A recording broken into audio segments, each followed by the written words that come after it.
Hey, want a cookie? Oh, I know you just ate, so you're craving something a little sweet.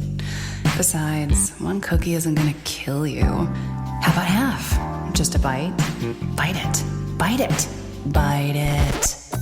Food noise isn't fair, but Mochi Health is. Your affordable GLP-1 source that puts you on a path to successful weight loss by quieting food noise. Bite it. Shh. Learn more at joinmochi.com. Mochi members have access to licensed physicians and nutritionists. Results may vary. You know that thing where you get an amazing pair of shoes at a really great price and want to tell everyone about it? Yeah, so do we. Here at Designer Shoe Warehouse, we'll give you something to brag about. Like the latest styles from brands you love, or the trends everyone's obsessing over, or shoes that make you feel like, well, you. So go ahead, show off a little. Find shoes that get you at prices that get your budget. Head to your DSW store or DSW.com today. DSW, let us surprise you.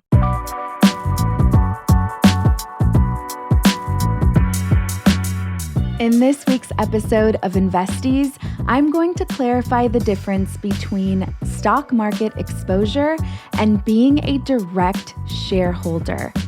The two of these are commonly confused. If you've heard me speak on the stock market, if you've read my book, if you've listened to the trailer of this podcast, then you have heard me share the statistic that only 15% of Americans are direct shareholders.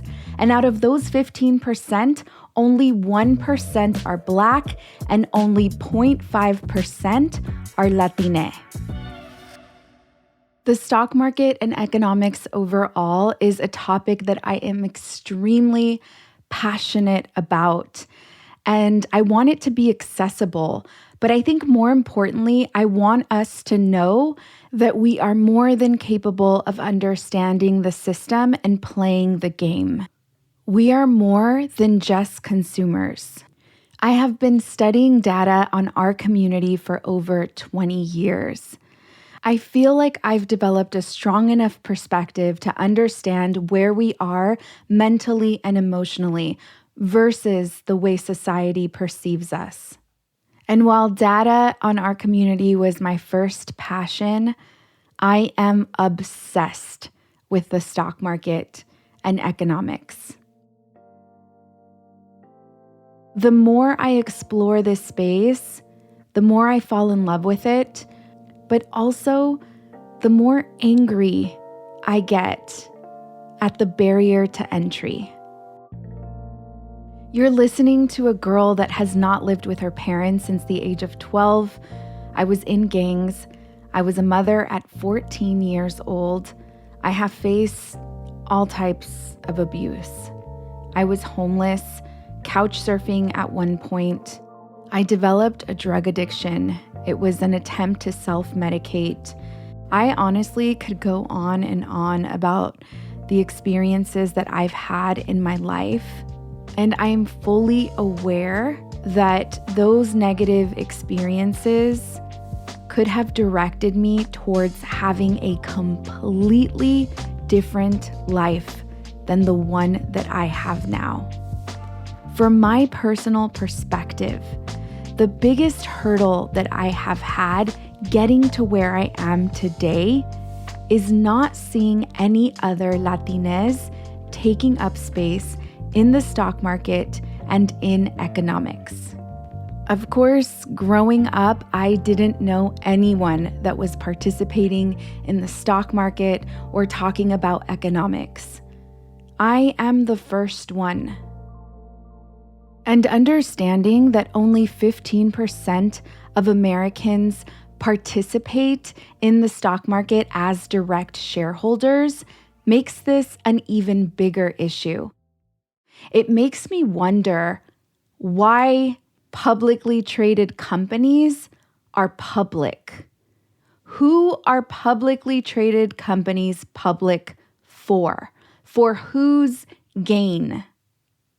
I also didn't see people of color discussing or conversating about economics.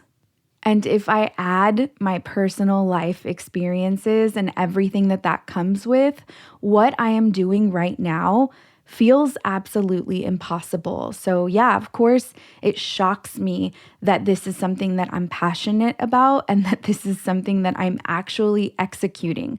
We are actually out here talking about economics, breaking things down, and we're not code switching and we're not assimilating. We're showing up just the way we are.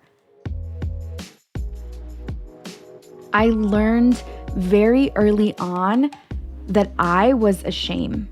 I learned very early on that I was a statistic and that the odds were not in my favor. However, what I am learning now is that I am a very intelligent person and that I have the capability to understand very complex systems. And not only do I understand complex systems, but I have the ability to simplify them so that others can understand them as well. But you know what I think makes me really intelligent? Is knowing and understanding that this ability is not exclusive to me as a person. This is accessible to all of us. The problem here is that many of us, especially in communities of color, do not know that intelligence is accessible. There's almost like something from within that by default believes that we are not smart, that we're stupid. And that is so freaking far from the truth. Despite our circumstances, despite our past, despite our traumas, despite our family members, despite the schools, despite the system, we are more than capable and intelligent. And my hope is that in me sharing who I am with my honest lived experiences, that I reflect your lived experiences and that you have the proof you need to be whatever it is that you want to be. I really need you to know that. Like for real, I need you to know that. And I also really need you to know the difference between stock market exposure and being a direct shareholder. But before we get into that, we're going to take a quick break. Are you an investee, but you haven't started investing yet? We got to fix that right now.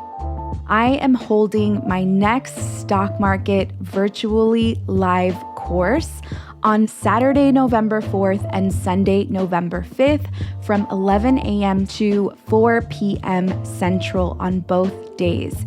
You will have access to me directly. I'm going to break down the stock market in very simple terms in ways that you will understand.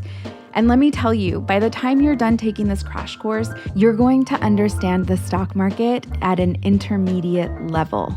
For more information, head over to my website, inloswetrust.com. Look for Wealth Warrior, the course, and you will find all of the information on the course, including the course curriculum. I'll see you this November. And we're back. The difference between exposure and direct ownership of the stock market, also referred to as shareholder, is pretty massive. And most of us, especially those that have exposure, don't really understand the difference. And honestly, I really don't expect anyone to because this is so complex. I want to start off by saying that I am not advocating for not having exposure. This is really important for me to make sure that you understand. What I am advocating for is for being a direct shareholder. I am advocating for owning shares in a publicly traded company, and I want to make sure that you can do both. You can have exposure, and you can also become a direct shareholder. This doesn't have to be one or the other. The most common way of having exposure of the stock market is via a 401k. Most of us are familiar with 401ks because it has been the normalized experience when it comes to investing. were introduced to 401ks by our employers. Many employers offer benefits like matching a contribution to your 401k by a percentage. Side note, whatever your employer matches, you want to make sure that you are contributing that same amount. Always. We never want to leave free money on the table, and this is free money. All right, so the money that is put into the 401k is then invested into a fund. This is typically a stock that you pick. You do not get to pick the stocks inside of the fund. You also do not own the stocks inside of the fund. The company that owns the fund is the one that manages the stocks and owns the stocks. So you have no control over the stocks inside of the fund. There are many companies that own these funds. The two biggest companies are Vanguard and BlackRock. You may have already heard of them. There are different types of funds. In order to keep this simple, we are not going to get into the thousands of funds that are accessible. It is just important for you to understand that what you have is exposure. Again, you have no control over what the fund managers buy or sell and when they buy or sell. This type of investment is considered a safer option because you experience less volatility. Volatility is when you feel the drastic swings of the market going up and down. It's so important for me to communicate that being able to emotionally withstand volatility is not impossible, most especially if you understand the movements of the market, the state of the economy, and the emotional attachment that we have to money that does not serve us and keeps us from using money as a tool. The fund is a basket of stocks. Let's look at it like a fruit basket. If one of the fruits starts to go bad, the impact on you is less because you have other fruits in the basket that may not be going bad. It doesn't mean that they're not going bad, it just means that they may not go bad. The impact is less, however, the growth is also less. This type of investment, I think, is great for a retirement account. A 401k generates, on average, an annual return of 5 to 10% a year. This means that we can expect your exposure to the stock market via a fund in your 401k to grow 5 to 10% a year. However, there is another variable called inflation. Inflation is when the value of the dollar declines. We have all familiarized ourselves with inflation in the last couple of years. But a quick example is the $100 you had a couple of years ago can no longer purchase the same amount of groceries this year. Those $100 are worth less than they were last year. Since the year 2000, we have seen an inflation rate of 2.38% on average per year. And I just want to remind you that the inflation rate for 2022 was 8%. The inflation rate for 2021 was 4.7%.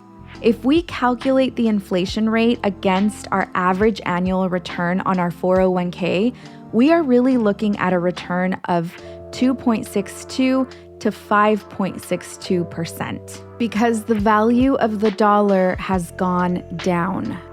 We also have to consider that the fund or the basket of fruit will only grow if the market is doing good. If the market is doing bad, then the entire basket of fruits will also go bad. I'm definitely not trying to scare you out of the market. And I will say that if you fear losing money, then we need to take a closer look at your personal relationship with money, your scarcity mindset. I cover this in my book and in my course. The work is always rooted in overcoming scarcity. Money is a tool. The value of money goes up and the value of money goes down. It's really important that as adults, we learn to be emotionally prepared for when it does both. You can get high off of the high, and you can also get really low off of the low. What most people don't understand is that when the market is low, while it does produce pain, it also produces the absolute best setup to make more money in the future. If and only if you participate. To recap, you have exposure to the stock market in your 401k. You can also have exposure to the stock market outside of your 401k via an ETF, which is also called an exchange traded fund, or via just a fund. Again, these are baskets of stocks that you buy into. You do not own these stocks, you bought into the fund. The fund is the owner and the manager of these stocks. You have the opportunity to invest into these funds via your 401k, and you also have the opportunity to invest in these funds directly within a brokerage account. I break down a brokerage account in my book, How to Open One, step by step. So definitely check that out. As a reminder, I do not think that you should not be invested into funds or a 401k. My perspective is that you should also be invested in direct ownership of publicly traded companies. Purchasing stock directly makes you a shareholder of a publicly traded company. This means that you are in part owner of the company that you decide to purchase. A lot of people, most especially those that are not invested in the stock market, will tell you that the stock market is risky. It's really important for us to pay attention to who is giving us advice on the stock market, despite what they do, even if they work in finance. I have found that the majority of people that tell me that the stock market is risky have never even invested. They're giving me hearsay advice. If they are invested in the stock market and they are still discouraging you from investing, they may potentially believe that you are not capable of making a profitable investment decision. I find this to be very interesting, most especially given the fact that most profitable companies in the market are the ones that we as consumers decide to purchase every single day. Are there companies in the market that you should not be investing into? Absolutely. Just like there's a bunch of crap out there that we should not be purchasing. I want us to take a look at a couple of my favorite publicly traded companies and how they have increased over the years. I purchased my iPod in 2007, and it was definitely a game changer on my evening runs, but it wasn't something that I really saw as vital or life-changing.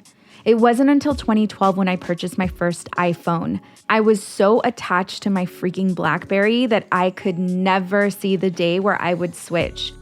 I was influenced by a lot of my colleagues that had iPhones.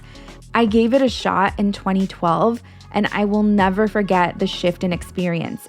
Once the iPhone clicked for me and made it so much easier to work from my phone, I knew that I wanted to move over from using a PC to using a Mac.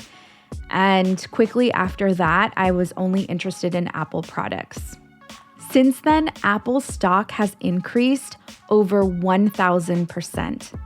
If we average that out over the last 11 years since 2012, Apple has increased 90% year over year. This is 82% more than a fund that would have increased 8% a year. That's assuming that the fund performed at its best. Let's take a look at another publicly traded company. My mom discovered Costco in 1990. She cleaned houses and she was really smart with money, so she understood the power of buying in bulk. Every weekend after church, we would go to Costco, load up on cleaning supplies, and of course, our household items and groceries. She freaking loved it. And I'm not gonna front, I did too.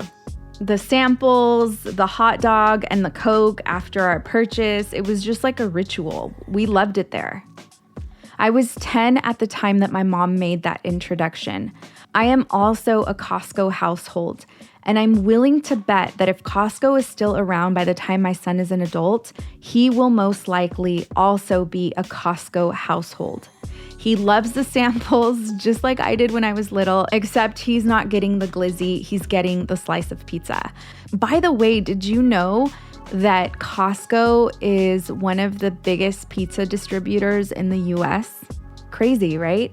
Since 1990, Costco's stock has gone up over 5,500%. Imagine if my mom would have understood the stock market and then placed value on Costco in her life and towards her business and became a shareholder. Game changer. I've been a member of Costco since 2007. My mom actually gifted me a 1-year membership for Christmas. And since 2007, Costco stock has grown almost 900%. If I had invested when I became a member and had the ability to identify the significance of the membership being gifted to me by my mother, and that this was a membership that I would most certainly value, and I had invested in the company, then the return on the investment would have been 56% a year. 48% more than the return of a fund, if the fund would have averaged 8%.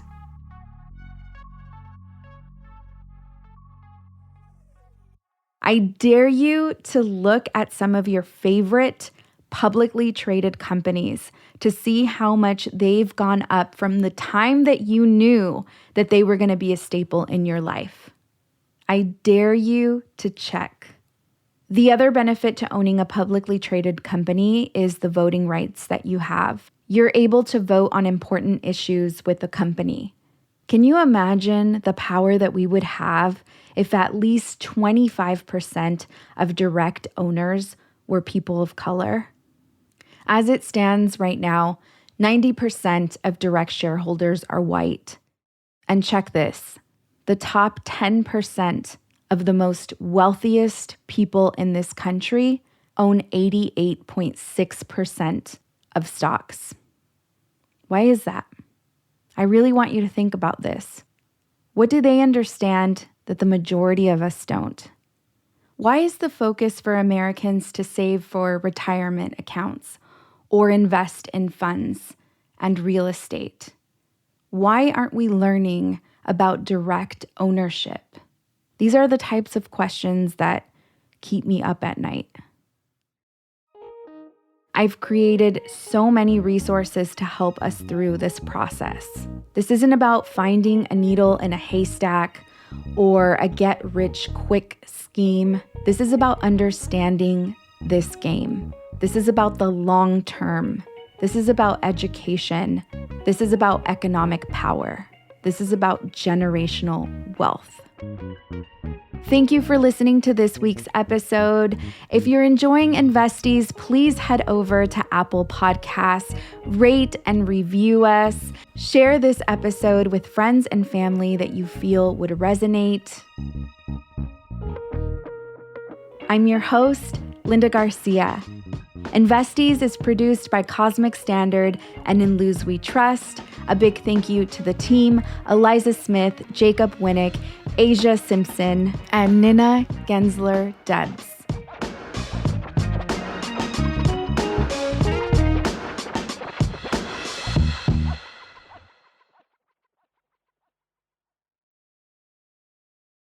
Insurance isn't one size fits all. That's why customers have enjoyed Progressive's Name Your Price tool for years now. With the Name Your Price tool, you tell them what you want to pay, and they'll show you options that fit your budget. So whether you're picking out your first policy or just looking for something that works better for you and your family, they make it easy to see your options. Visit Progressive.com. Find a rate that works for you with the Name Your Price tool. Progressive Casualty Insurance Company and Affiliates. Price and coverage match limited by state law.